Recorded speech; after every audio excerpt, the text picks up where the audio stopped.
everybody, and thanks for joining us on another episode of Full Throttle, powered by Race for RP. I'm your host, Greg Creamer, and as always, absolutely wonderful to have you with us. We have an entertaining show for you, I think, because with the Petit Le Mans being the International Motorsports Association's, or IMSA's, WeatherTech Sports Car Championship season finale, before the event unfolded, we thought maybe we should check in with some of the key players in a couple of the categories and just sort of see what their thoughts were leading into this big event. And obviously, they had a lot on their minds, and they also were very successful in the event themselves. So that was a plus indeed. In this show, we're going to be visiting with one of the drivers in the Porsche Pyramid Series that we've been following a bit. However, he's not a driver that runs in the Porsche Carrera Cup North America normally. He runs in the Super Cup, which is the top of the Porsche Pyramid prior to getting in to the big prototype and GT classes. And he has had wins in that category. His name is Lauren Heinrich, and we're going to be chatting with him. We're also going to be chatting with a driver that I have for many years called America's best kept secret, because he's just way better than his contracts and exposure have allowed. His name is Mike Skeen, a tall man, that's for sure, but that tall equates to a lot of talent. But we are going to kick things off with a gentleman that I think is one of the great stories, maybe even inspirational, in terms of starting his career as a fledgling pro racer in the then Pro Atlantic Series, and now having graduated to team ownership and one of the top teams in North American sports car racing. So let's kick it off with my sit-down interview before the Petit Le Mans with Mike Shank. Did you ever envision back in those days when I was announcing you in the Atlantic Series that you'd be having this and be at the absolute top tier of North American sports car racing as a very successful team owner and, of course, winning the Indy 500? Yeah, so, I mean, listen, as a kid growing up in Columbus, Ohio, a little bit east of Indy, it was always my dream to be at the Indy 500. And to actually visualize being there is one thing, which we accomplished in 2017. But to actually win it like we did in 21. The Indy 500 win has changed our life in so many ways. I've found that it's the gift that keeps on giving. It never stops. It legitimizes us, brought a lot of notoriety to our team, and it's exactly what I worked for my entire life. Mike Shank's not a billionaire businessman that came in and started a racing team. He started brick by brick. A lot of people, didn't have faith. A lot of people didn't believe it. And then to take not only the IndyCar program, but the sports car program with Honda and Acura to where it is today is next level. It's stuff that I couldn't comprehend because I didn't have the bandwidth. Yeah, all I cared about when I met you in the 90s was how am I going to drive my next race car? Yeah. And if it meant that I had to work on three people's cars to do my car, then that's what we did. As it evolved and I finally admitted that my talent was mid-level at best, or slightly above maybe on my best day, and I saw some other true talents, in my mind I had to make a decision. I'm either going to go work for something interesting or whatever, I love cars, so it's going to be cars, or I'm going to get out of this and we're going to go for it on the team side, and that's kind of what we did. We've been here for 9 years now, and in the Daytona prototype category, Rolex, and we've had a really good run. We came from open wheel racing. We kind of made our mark in Daytona prototype racing, won the 24-hour race last year, finished third this year. It's been a great class for us, and we plan on being here for years to come. Well, some similarities with me, because I did a little driving, never at even your level in the Atlantics, but I quickly realized that I was okay, but I wasn't great. And if I wanted a career in motorsports, you had to work on something, and you did that. What was the genesis going way back? What got you into racing? Back in the late 70s, early 80s, my dad worked for a company called Western Electric, which is Lucid, now AT&T, but a group of those guys for fun worked on an SCCA car at night. And as a kid, I loved cars so much I could listen to a car going down my grandmother's street and I could tell what it was. It was a V8 Chevy, it was a six-cylinder Dodge, or whatever it was. It just always was cars. So the minute I got old enough to understand what's going on, I started begging my dad to take me with him. And of course, I don't think he really liked it at first because this was his time away. And they drank beer and they worked on cars. Exactly. And but eventually, I think I turned 16 and I could drive myself to the garage where we helped. And it evolved from there. Then I tried to figure out a way I could start driving race cars. My dad made $45 grand a year until he died, you know, so it wasn't going to happen through that. So we had to get creative on ways we raise money. Well, and it, you know, you look back on that now, and that time, and I'm sure your dad did too, looks back on it and goes, that time together, father and son, that's pretty special stuff. And look where it launched you into as well. Yeah, I sure miss out that I miss the fact that he missed out on some stuff that we've been able to do. It's really hard. My mom's still with us. My mom got to see everything we've been through. She got to go to Le Mans. My wife, who's been with me, you know, very long time. She's the one that, you know, finally I was taking all her money, Yeah. and it just wasn't fair to her anymore. Right. You know, she's really, you know, she's real conservative, and really helped me in my mind understand what we have to do financially to survive. So all those things kind of added up to a decision to really focus on the preparation, engineering, development, and I soon realized that you need to get a relationship with a manufacturer as soon as possible, and that's what we worked toward for many years. Yeah, and you eventually got there, and you got that relationship, how that started. Before we get into that too much, though, I just want to say, you know, you mentioned Le Mans and the like. And one thing that if you get in racing to a point where you can run at the higher levels, it opens up so many avenues to see so much of the world. Yeah. It's really an amazing opportunity. So for us, yes, everything you're saying is very true, but for me it was always about respect. The better we did, the more respect we got, the more I could cold call a manufacturer or someone that I needed or felt we needed in our business. I needed those results because nothing else matters.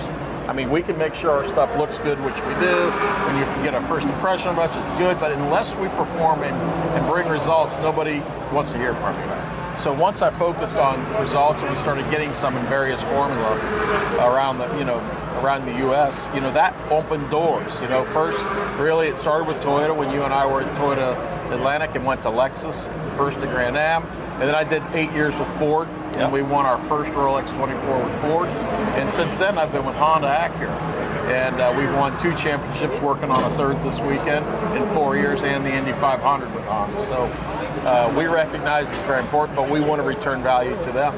And that's the tricky part. It's so tough at the higher levels here. Well, and you know, one of the ways you earn respect, I mean, there's results and all that, but the other way is to run a professional program. And I've said for years, professional at its core has nothing to do with money. It's an attitude, it's an approach. Yeah. And even back in the Atlantic days, I saw that right away with your operation. You guys didn't have money, but man, you ran a tight-knit ship, and it was clear. When you hit that first level where you got the connection with the manufacturer, how big of a step was it in terms of what your team could do? Well, it not only recognizes us, hey, you guys, Ford, say, for instance, when we had gone away from Toyota and Ford picked us up, it legitimizes us in the eyes of everybody, the other manufacturers, the competitors, the drivers, and just takes us up another level. You know, I can control this table being clean, right? I can do that. I can make sure everything looks good. But at the end of the day, I need to have the confidence that we can deliver the results they need. Whether it's developing something new, which we have something pretty cool upstairs to run here on Monday, or just maintaining and getting championships or wins at the events that we all care so much about, the big events, right? Like this one, the Rolex 24, Indy 500, Le Mans. We have to be able to deliver on that. But the better we did, the more talent in every level we attracted. Now people see we're legit. That helped me. Now I can hire this guy, and I can hire this lady, and I can, you know, we start moving our program. It just feeds off of it. Yeah. And when you plateau, like this year in IndyCar, we kind of had a very plateau-y year, not great. And you know, I'm like, you know, we got to pop out of that, right? So what are the ways we're going to do that? But so we still we battle the same problems I battled in 2004. I battle them today. Respect, wins, championships. We have to have those key ingredients. It seems simple, and everyone would say that, but the execution is brutal. There's a 4-time win on the line for Helio Castroneves. Look at the crowd. They know history's on the line. Welcome to the 4-time club, Helio Castroneves. That is awesome.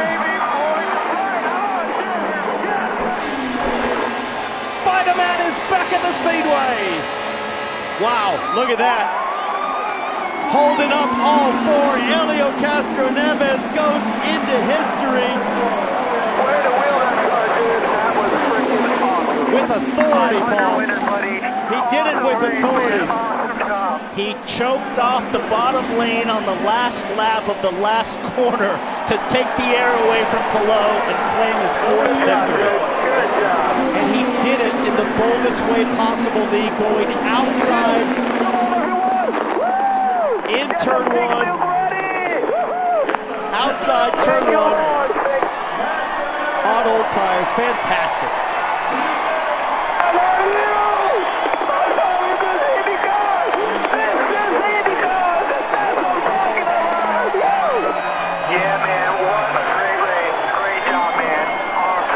What's it like having now, because of you, essentially, in your team, a 4-time IndyCar winner, and a guy who, when he stepped into sports cars, was immediately fast, won a championship there. Helio Castroneves, to me, he's just a special human, let alone a special talent. He is, you're right. That actually sums it up best. He obviously can drive, and even though he is a little bit older, now he still has a complete package mentality. And still very, very capable of doing very well at the highest levels. You know, we put him in 2022, he did the anchor run at the Rolex 24 and brought the car home ahead of his old teammate, Ricky Taylor, you know. And that's the kind of times that he really comes alive. This is it for Helio Castroneves and Maya Shank. Tom Blomqvist did such an amazing job. Ollie Jarvis and Simon Pagenaud, the teammates from IndyCar. But Helio Castroneves, Maya Shank Racing, they won the 50th edition. They're going to win the 60th edition as well. Incredible. On top of that, what he does for our sponsors and our partners is next level. When you go to have a dinner, say, with Helio, and there's 7 of you, there's 6 of you there, he makes you feel like you've known him 10 years and he's your best friend. And you leave there thinking, I just sat with this guy. And, you know, if you think about what we're trying to do with him, if we could get that 5th win, I want it to be with us. If we could get that, not only would it change his life, it would change our lives forever.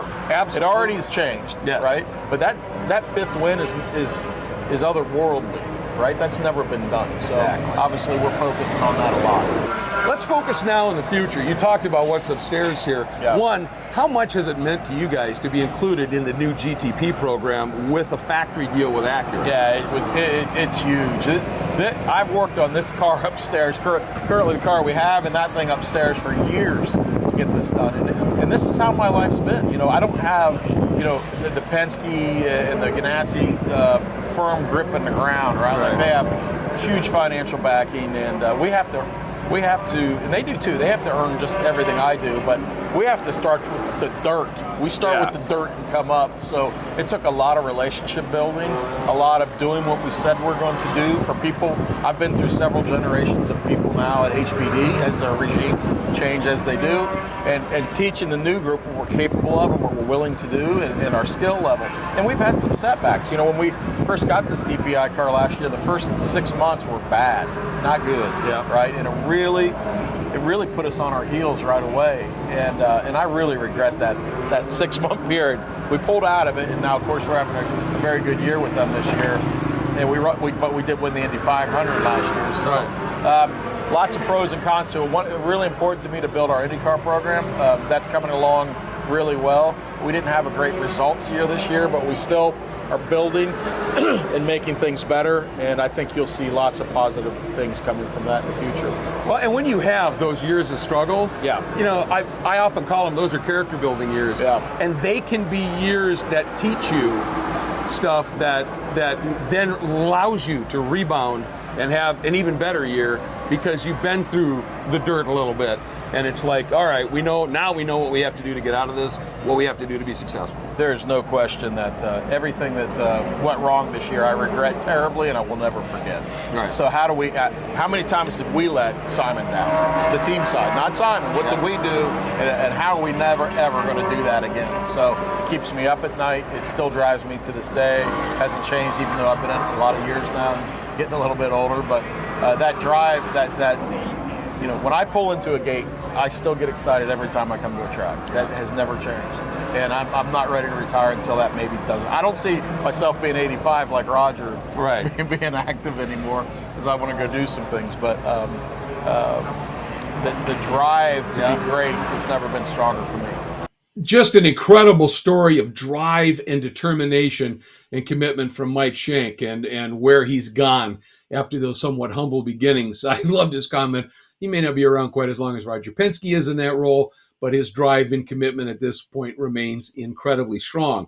When we come back, we're going to have a visit with one of the guys who has now reached the top level of the one-make portion of the Porsche pyramid, and it's going to be an interesting story for sure. So don't go anywhere as we come back with more of Full Throttle, powered by Race for RP.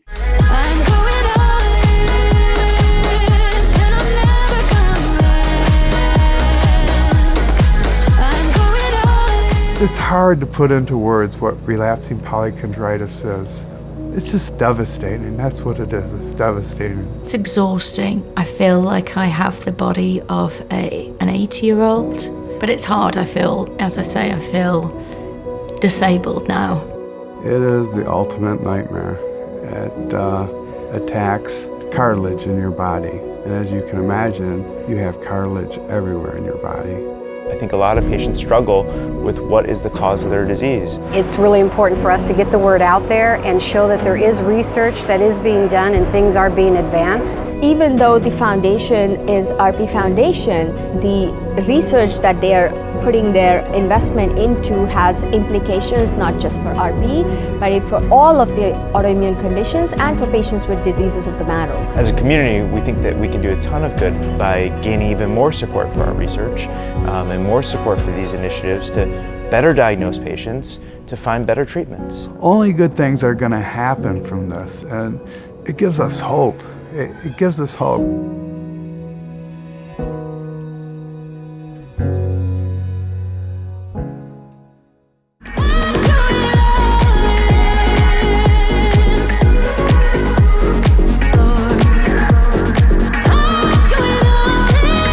Welcome back to Full Throttle, powered by Race for RP. As promised, we've got an interesting visit with a special correspondent. Jamie Howe caught up with one of the drivers that's racing at the Petit Le Mans in one of the support races, the Porsche Carrera Cup North America. It's not normally where he races. He races in the Porsche Super Cup, which supports Formula One. His name is Loren Heinrich, and he is a driver of great, great talent, having won in that Super Cup category already. But interestingly, this was not his dream career. It was a really funny story because usually my dream, it was not my dream to become a professional racing driver because I didn't think it was possible for me. My father was racing karts as a hobby, so did I. We started, only as a hobby. We didn't even race. We just came to the racetrack every Sunday and drove for many years. Then we said, maybe it's a bit boring to do it just as a hobby, just driving around for nothing. So we decided to do our first races, club sport racing, and it was quite successful. So that was my way how I got infected. And initially it was not my dream because I didn't think it was possible. So I didn't want to be disappointed in the end because I couldn't make it. So what was your dream? What did you want to do? I always liked planes, I still do, so it was a dream to become a pilot. And I was really focused on school. I wanted to do a good job. But maybe further back in my mind, it was always something I found really cool, racing, because I also like watching the German Carrera Cup live at the Hockenheimring, my racetrack. So when your phone rang and it was Stuttgart calling, what went through your mind?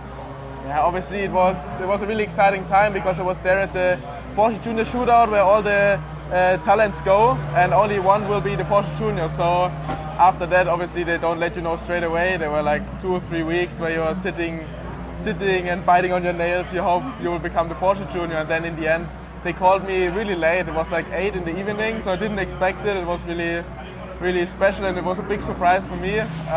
Obviously I hoped for it all the time, and then when I got the message, it was a big relief for me, because that was also the reason why I raced in the Porsche Carrera Cup Deutschland, to have the opportunity to go to the shootout and become the Porsche Junior. And then in the end, achieving this dream was a big relief, not only for me but also for my family, who worked so hard for this. So achieving it and being asked to be the junior driver, that's one thing, but then actually being able to do something with it is another. And you had a successful year in Super Cup. How do you as a person work through those challenges?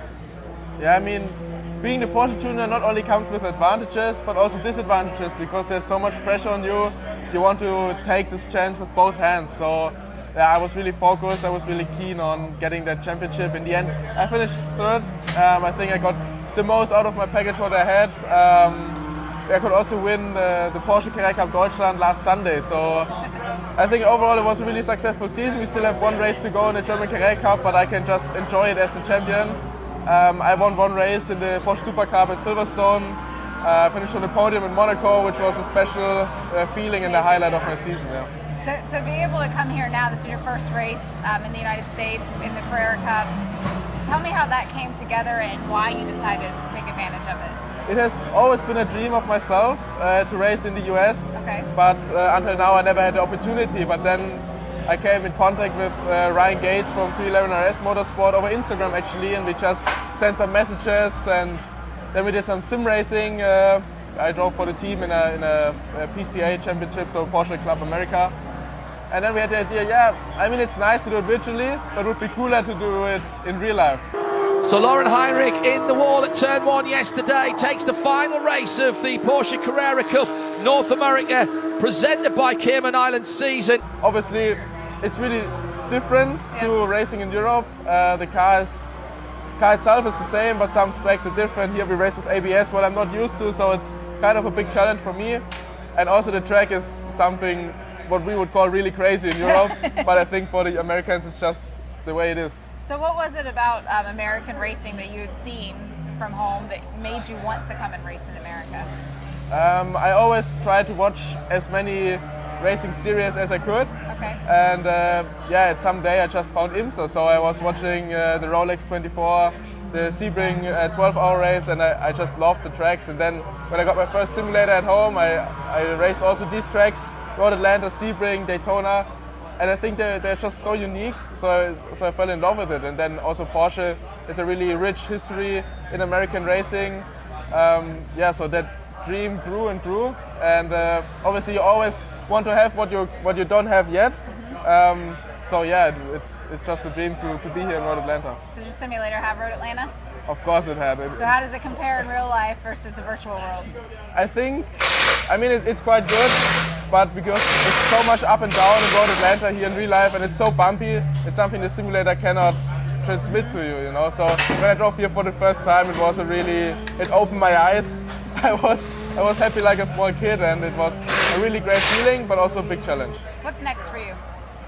So now I'm here in Road Atlanta. Next week I'm going to race at the Nordschleife, my second race ever on the Nordschleife to get my Nordschleife license.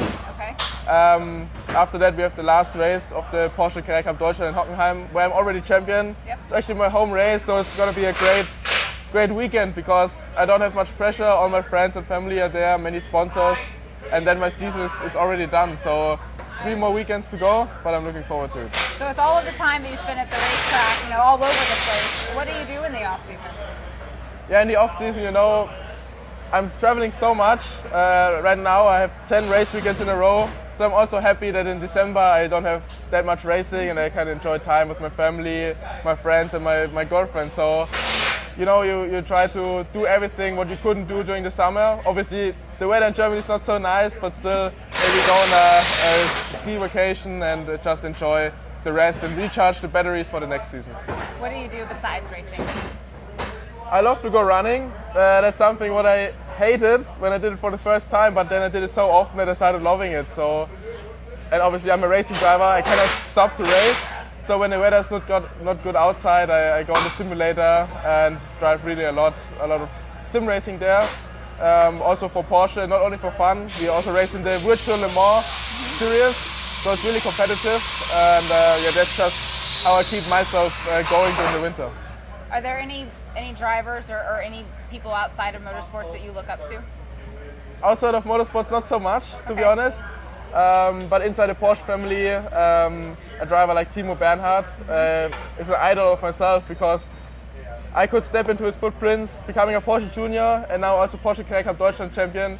Obviously he won Le Mans, he has the lap record on the Nordschleife, so that's something what I would really dream of. And now that Porsche is going into GTP in IMSA, something, what I dream of myself is to be in the top class of prototype racing one day. Obviously it's still a bit a big step from now on, but I'm still think I'm on a good way. It's funny you say Timo. So my first time that I was ever at Road Atlanta was in 2003, and Timo was racing here, and he wasn't that much older than me, and he won the race. And I was like, if he could win the race, like I can totally have a job in racing too. So I understand that. Is there anything about being in the Porsche family that has like taken you by surprise? Yeah, I mean it's really hard to get there. So that was always a dream of myself, because the way to get there is so hard. And then once you're in there, what's really special is that it's really like a family. Like we said, you know, everyone is so kind to you. Everyone acts like you know them already for many years, and that's just a good feeling for yourself because it gives you confidence, and you know that you always have someone in your back who's supporting you. A big thank you to Jamie Howe for conducting that interview with young and talented Lorin Heinrich.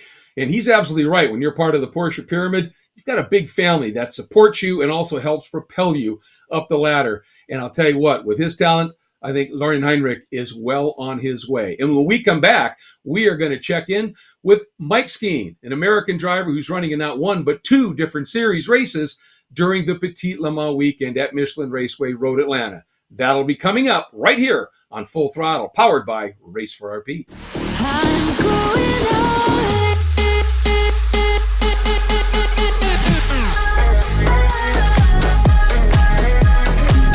Good afternoon, everybody, and welcome to the capital of racing, Indianapolis Motor Speedway. And I'll tell you, things are about to ratchet up in earnest here. We're green! And a very special green flag thrown by Dr. Rashmi Kanagal-Shamana. So I'm Rashmi Kanagal-Shamana. I am a hematopathologist and a molecular pathologist at MD Anderson Cancer Center. Our honorary starter is Dr. David Beck, who does a tremendous amount of research work through New York University. There's the wave by Dr. David Beck, Race for RP. So I am David Beck. I'm a researcher at New York University, and I am a physician scientist. I'm very grateful for Relapsing Polychondritis Foundation to bring us together and to bring about patient awareness, which is extremely critical.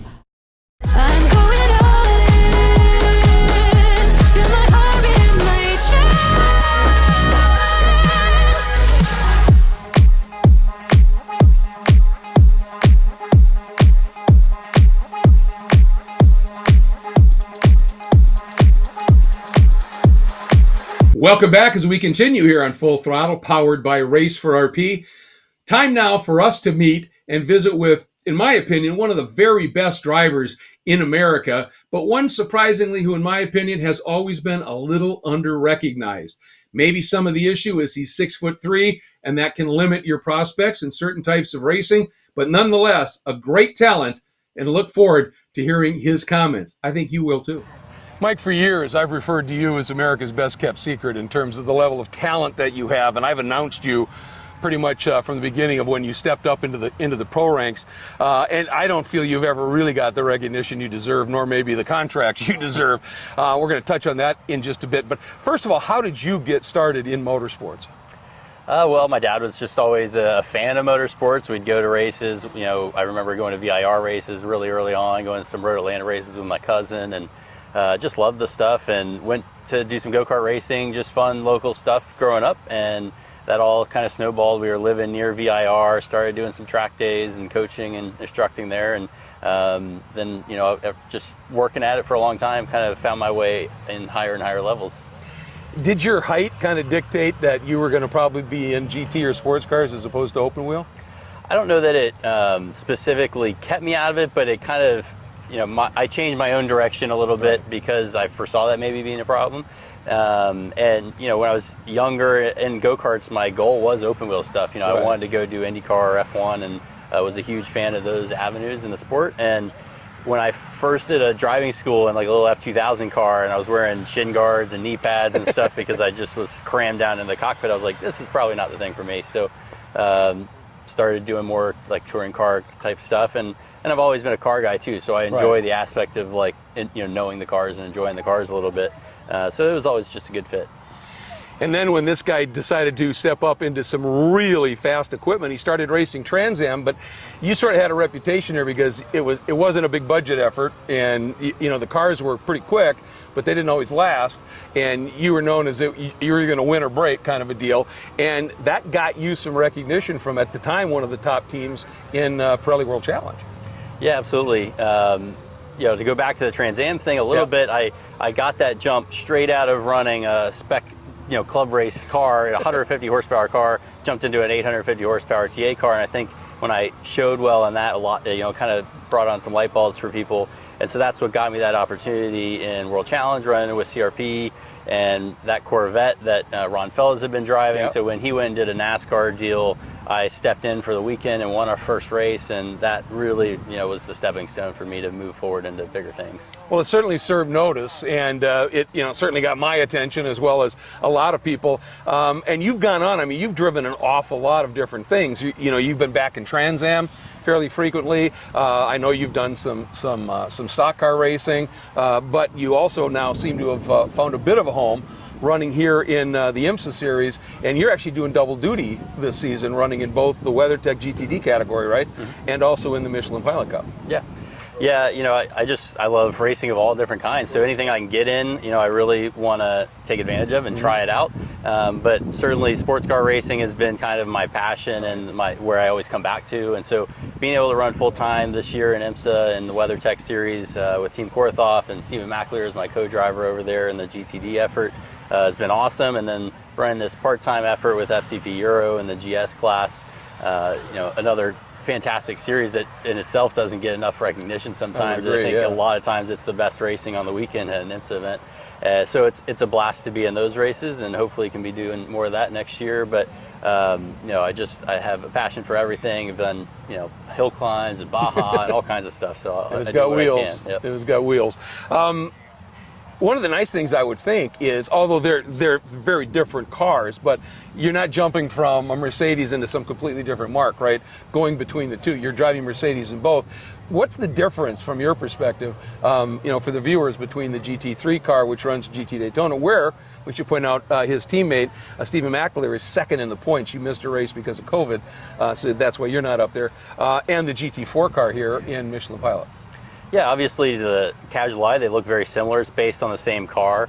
The biggest thing is really the downforce level. The GT3 car makes so much more downforce from the wings and the underbody. It's also a lot lighter, but they share the same transmission, basic layout of the drivetrain. They do have a little bit different engine package, a little bit more power in the GT3 car, but you can just be so much more aggressive with the GT3 really, because you have so much more grip to work with. Which makes it a lot of fun, but it's also a tougher car to race because then you get into the aero wash a little bit more. And so running really close with other cars in race traffic is difficult, whereas I think in the GT4 category, that's why you get so much good racing, is because everybody can be really tight. I think that's a good point, because in the GT3 only series, a lot of the races tend to be fairly processional, right? One of the things, though, that makes this category, GT Daytona in IMSA, so exciting is the fact that there's multiple classes out there. And so, yes, you've got, if you're just running with somebody there, it can be difficult, but you got faster cars coming up through, you got drivers of different caliber coming through, so you never know what's going to happen, and that allows you to be a lot more creative. Yeah, absolutely. I mean, you've seen that in the couple of GT only races that we did this year. It does get a little processional and usually really long green flag runs, and you got to get a little creative with the race strategy to try to make passes and outwit the next guys. But certainly most of our races are with the DPs or with the P2, P3 traffic, and especially here at Road Atlanta for Petit Le Mans this weekend, it's going to be a long day with lots of weather, it looks like, and dealing with all the traffic in an environment and a venue where passing is already really difficult. So getting those prototypes through cleanly, not losing time, maybe making an advantage on your in-class competitor is a big piece of the chess game. A couple of years after your debut in World Challenge, we were at VIR and you were racing, and I had literally just said on the air that, that section of track they're in right now is really difficult to make a pass, and you just stuffed it down the inside. I think it was into 5. and made an unbelievable pass. And that's part of what, when I get at when I'm saying, one of America's best kept secrets. Do you have any insight that you could share as to why? Because your skill set's off the charts, but it's just been a struggle for you, and I don't understand that.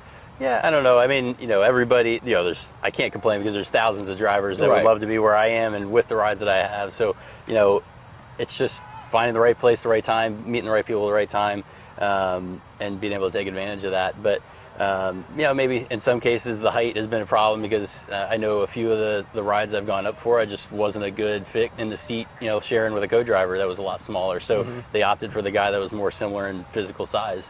But I don't think that's all of it for sure. And, like I said, I'm pretty happy to be where I am, running full-time in IMSA and Trans Am and all this other stuff. So even though I'm not been in a factory program or anything, it's not the end of the world for me. It's a lot of fun being able to hop into a bunch of different kinds of cars. Oh, nice too. variety. Yeah, I get a lot of variety, racing pretty much every weekend now. And so having that opportunity and not being restricted to kind of one program, one car is kind of fun for me too. Good. Well, I'm glad that you're finding that pleasure in it.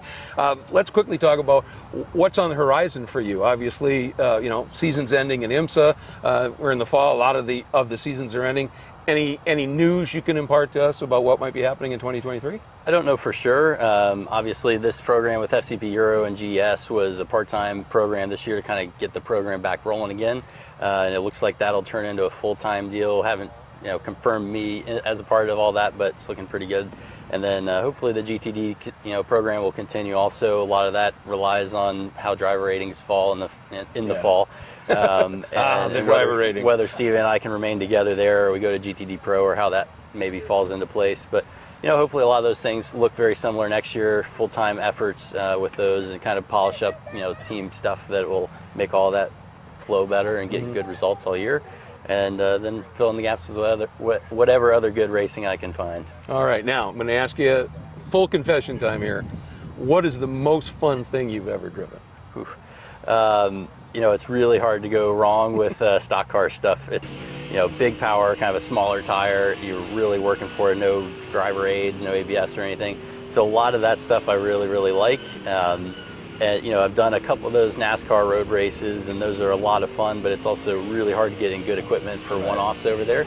And the TA2 Trans Am series that I've been doing is a great avenue, a very similar car and all road races. And so that's been a really fun place to go race really hard, bang doors, and go all out for it. So I love packing the schedule with as many of those as I can.